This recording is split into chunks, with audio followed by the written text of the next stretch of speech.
As far back as anyone can remember, rivers have always flowed, the air has always been free, and the soil has always been scarce.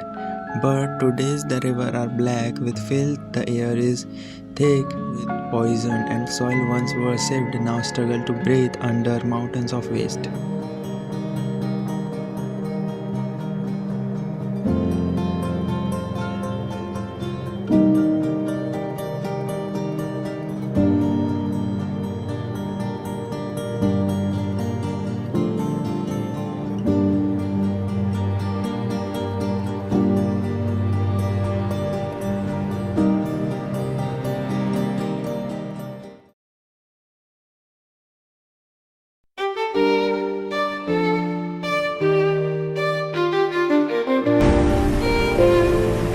नदियों को बचाने का ही नहीं, उन्हें मारने का भी काम करती है।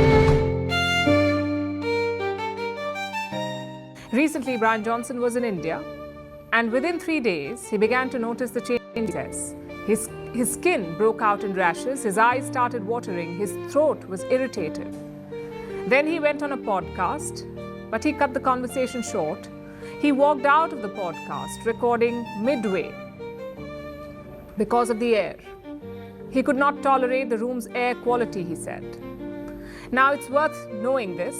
The podcast was being recorded in a 5-star hotel. Johnson was wearing an N95 mask. There was an air purifier in the room, and the room's air quality stood at 130. But Johnson just could not take it. India is the third worst country in the entire world for air quality. When I arrived, I was absolutely stunned. It's almost like fog, but it's air pollution. Nobody's wearing a mask.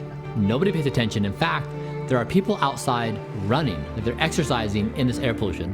When we landed, we had masks, and even after 3 days, my body was covered in like red hives. My eyes were so red I could barely see.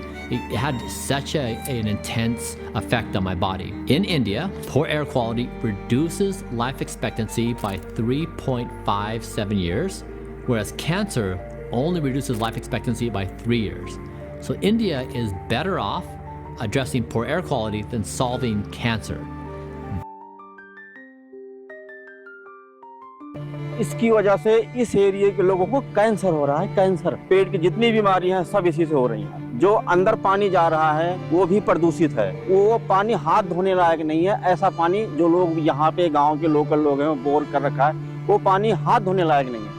आज स्थिति ये पहुंच गई है यहाँ पे। A thick layer of toxic foam has covered one of its holiest rivers, the Yamuna. Authorities in Delhi blame heavy sewage and industrial waste that was discharged into the river last week. The foam hasn't deterred some worshippers who continue to bathe despite the danger.